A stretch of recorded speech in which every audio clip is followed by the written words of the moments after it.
प्रधानमंत्री नरेंद्र मोदी ने प्रकाश पर्व के मौके पर पिछले शुक्रवार को तीनों कृषि कानूनों को वापस लेने की घोषणा की थी। इस घोषणा से काफी पहले किसान महापंचायत आयोजित करने का ऐलान हो चुका था। ऐसे में प्रधानमंत्री की घोषणा के बाद भी किसानों ने लखनऊ में अपनी महापंचायत आयोजित की और अपनी 6 सूत्रीय मांगों पर जोर दिया।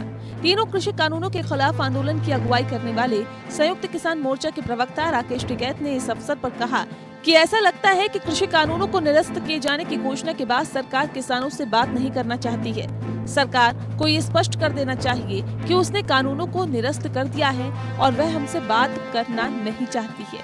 हम अपने घरों को लौटना शुरू कर देंगे। उन्होंने कहा कि सिंघू बॉर्डर पर विरोध प्रदर्शन के बाद सरकार के साथ 12 दौर की बातचीत हो चुकी है। अब तक हमारे 750 किसान आंदोलन में शहीद हो गए हैं। कृषि कानूनों की वापसी के बाद टिकैत ने मोर्चे की 6 सूत्रीय मांगों को दोहराया।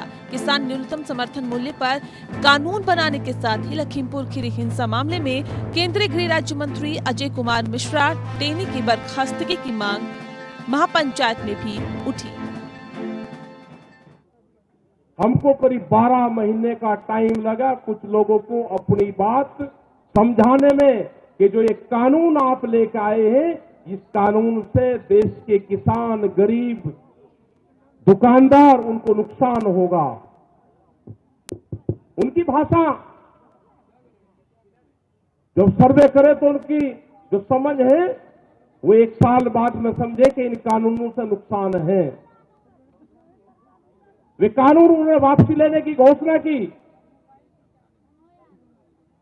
लेकिन कटाफ के साथ में, जैसे कोई लड़ाई करके और फिर भागता है, गाली देता है या भागता जाता है कि आइए देखूंगा, आइए देखूंगा।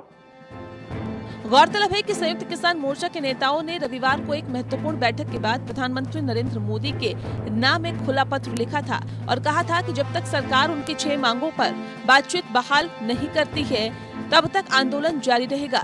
नरमी का कोई संकेत न दिखाते हुए किसान संगठनों ने घोषणा की थी कि वे एमएसपी की गारंटी देने संबंधी कानून के लिए बदलाव बनाने के लिए लखनऊ में महापंचायत के साथ ही अपने निर्धारित विरोध प्रदर्शन पर अडिग है। उधर सरकारी सूत्रों ने कहा कि 3 कृषि कानूनों को रद्द करने से संबंधित विधेयकों को मंजूरी दिए जाने पर बुधवार को केंद्रीय मंत्रिमंडल द्वारा विचार किए जाने की संभावना है ताकि उन्हें संसद के आगामी शीतकालीन सत्र में पेश किया जा सके। संयुक्त मोर्चा ने जिन 6 मांगों को रखा उनमें उत्पादन की व्यापक लागत के आधार पर एमएसपी को सभी कृषि उपज के लिए किसानों का कानूनी अधिकार बनाने, लखीमपुर खीरी घटना के संबंध में केंद्रीय गृह राज्य मंत्री अजय मिश्रा को बर्खास्त करने और उनकी गिरफ्तारी के अलावा किसानों के खिलाफ दर्ज मामलों को वापस लेने और आंदोलन के दौरान जान गंवाने वालों के लिए स्मारक का निर्माण शामिल है। इस बीच सरकार में उच्च स्तर पर एमएसपी और आंदोलन में मारे गए किसानों के परिजनों को मुआवजा देने के मसले पर माथापच्ची शुरू हो गई।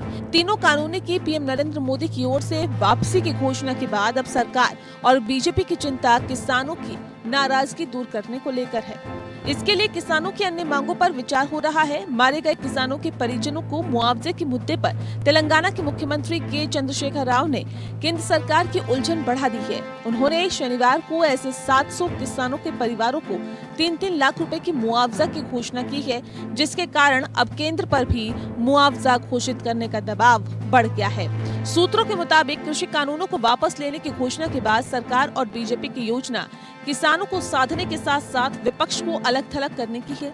पार्टी के स्तर पर हरियाणा और यूपी सरकारों को आंदोलन खत्म करने की दिशा में प्रयास करने का निर्देश दिया गया है। उत्तर प्रदेश सरकार को गन्ना किसानों के लिए बड़ी राहत देने का रास्ता तलाशने के लिए कहा गया है। कैबिनेट की बैठक और 29 नवंबर से शुरू हो रहे शीतकालीन सत्र के दौरान कृषि क्षेत्र और किसानों के लिए कई बड़ी घोषणाओं की तैयारी है। Bureau report.